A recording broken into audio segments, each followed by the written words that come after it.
Well, good morning, councillors, and welcome to the meeting. A bit of an echo on this. I don't know what's happening to that. Anyway, welcome to the licensing meeting, the final one of this calendar year.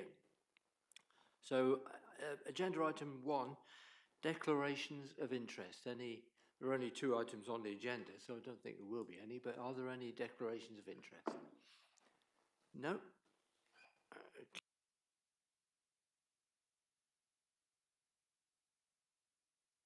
Yep. Agenda item 2 then is minutes of a previous meeting. Any comments on that before we move on? I think it was fairly straightforward. It was back in July. Actually, Chairman, going back to declarations, Councillor Peacock did ask me whether or not he had a declaration in terms of, are you a non-executive director of, so that's a non-pecuniary post, isn't it? Yes, non-pecuniary. Go back to conflict of interest. I am a director of Violence Partnership who may benefit from item number 2. But not directly pecuniary. But not directly. It's non-pecuniary interest. Okay, thank you for that. Item number 3, urgent items. Well, I've got 2 items actually, but not, first of all, is not strictly urgent, but just for information for members.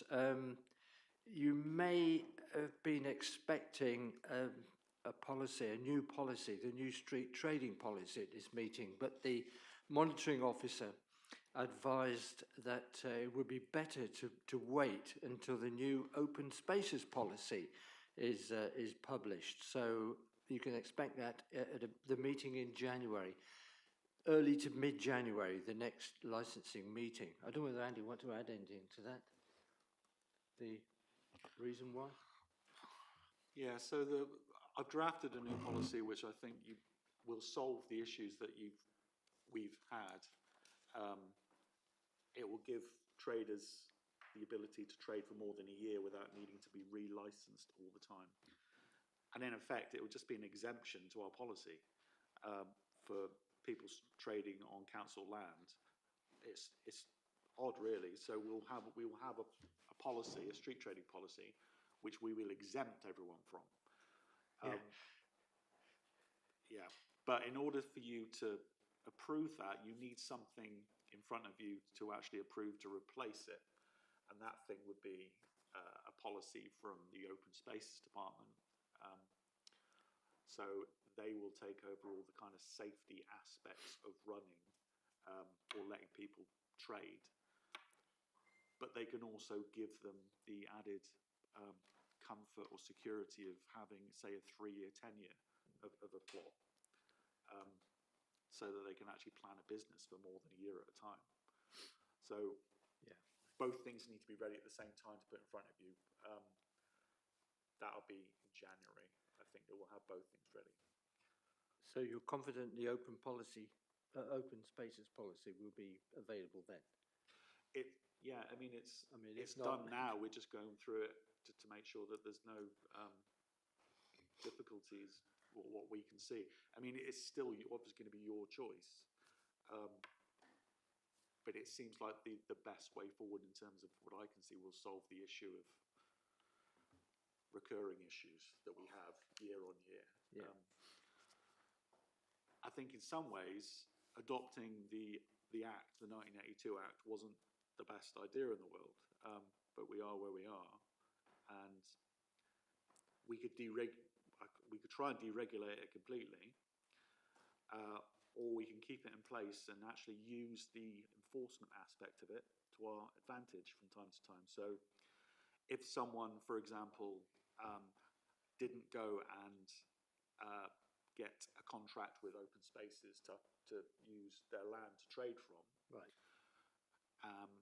we could fine them under the Act to say, right, you're trading without a proper agreement from the landowner, from the council.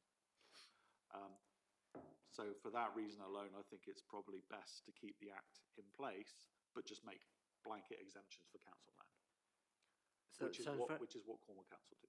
Yeah, that sounds very complicated, but it should be resolved in January. Yeah, okay. And the second item, you may have noticed I've got no vice chairman beside me, because we don't have a vice chairman because of a councillor's resignation. So my preference is that we wait to, rather than do it now, I mean, it's only a couple of months, we'll wait until, actually 1 month, we'll wait until the next meeting in January to put on the agenda election of vice chairman. So I was just going to say that it'd be a good idea to get that policy done before the new, Yeah. Before the elections in May, to get it done by then. So we will have another meeting in January. Yes, Yeah, that's right. fine, that's- Yeah, that's it's fine. not timetabled at the moment, but will be shortly. Okay. Andy's been looking at it. Can you make it after January the 9th? 'Cause I'm Well, it will away. be after the date, yeah. Thank you. Okay, thank you. Right, as I said, they're not technically urgent, but just for information. Right, moving on to item number 4, which is the gambling policy report of the senior officer. So I'll hand over to Andy. I haven't got much to add to it, really. It's basically the same policy that you've agreed every year since it started. We get very little in the way of correspondence when we do these consultations. It's obviously been the same this time. If you have any specific questions that you want to ask about the gambling policy, and I can't think why, but if you did, I'd be happy to hear them, and I'll try and answer them. But other than that, I mean, you have to have 2 separate aspects to this as well, which is you have to agree a policy, but as part of that, specifically, you have to agree whether or not you wish to have a no casino policy, which has been the case before, but it's up to you. Councillor Peacock. Yeah, I'm obviously happy to go along with the no casino policy that we have. I think it's a sensible option. However, just a quick odd edge case question. If a boat was to turn up and anchor in the roads, could it make itself a casino? And do we have control over the water, territorial control over the sea around us? Such a great question. I don't know the extent to how far out into the sea our policy may or may not extend, but I would imagine the MCA would probably have the final say on whether or not anyone gets a license for doing that. But can I take that away and have a good look at it, actually? I like that question. Yeah, I think that's a very good point. In fact, I've got a feel, because from memory, I think 2 or 3 years ago, there was a provisional application for a license for a booze boat to be used mainly in Tresco Channel, I think. But however, it disappeared for some reason. I don't know whether we put any objections to it or whether there were too many legal ramifications. But it didn't actually occur. But there was an application. I think it was 3 or 4 years ago, actually. I got a nod from John there. It probably ended up in the South Pacific because the crew were too drunk to know what they were doing. Chairman, I would say as well, like, cruise ships, famously, the way they have casinos on. Yep. So they make a lot of money. And so when they're in a port, they don't open. And as soon as they leave a port, they do open. And the answer to your question probably lies in that fact that once you get a certain point away from the shore, or I don't know, as soon as you leave the shore, perhaps, which is what I'll find out, that you're a law unto yourself, in effect. Yes, it's a tricky one. I know the MCA have been trying for years to make some kind of legal provision for yachtsmen who have gin parties or whatever on board their yachts in the harbour.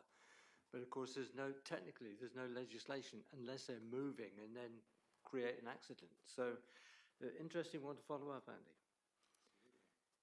Going back to the actual policy, I think the main 4 items, or 3 in particular, of the licensing objectives, which are on page agenda page 12, I think, or page 3 of the gambling agenda item, of the preventing gambling from being a source of crime and disorder, ensuring that gambling is conducted in a fair and open way, and number 3, protecting children and so on. They are 3 crucial ones.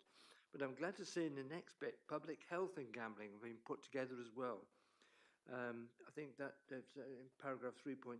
I think that is that's a crucial element. Councillor Sims. I'm happy to propose both recommendations. Is this the same as it was last time? I certainly didn't cross-reference them. Because if it is there any way we can make this a rolling process so we don't have to do this every year? Because that would just seem sensible to me, unless there's something comes up. So we have to do this. The rolling year thing. Yeah.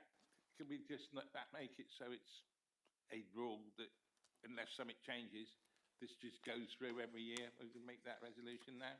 Well, the gambling policy? Yeah. No, it's still something that you have to consult Okay, on. fair So enough. technically things could change Well, anyway, I'm every time happy you to propose consult, even though we know they don't.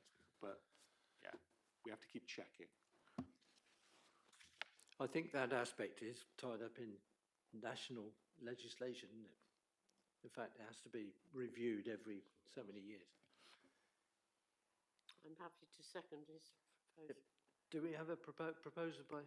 Yeah. And seconded by Councillor Mumford. So all those in favour? Unanimous. Thank you. Item number 5, which is the consideration of the support of the Chief Executive to allow the Christmas market.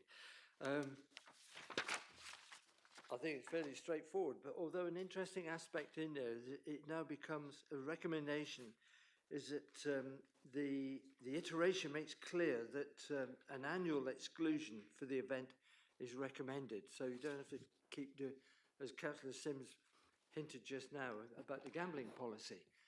This one would be a permanent delegation. So you don't have to go through this process every year to allow it to carry on. Is that right, Andy? That's correct, Chairman. Yeah. So either way, we'll catch this.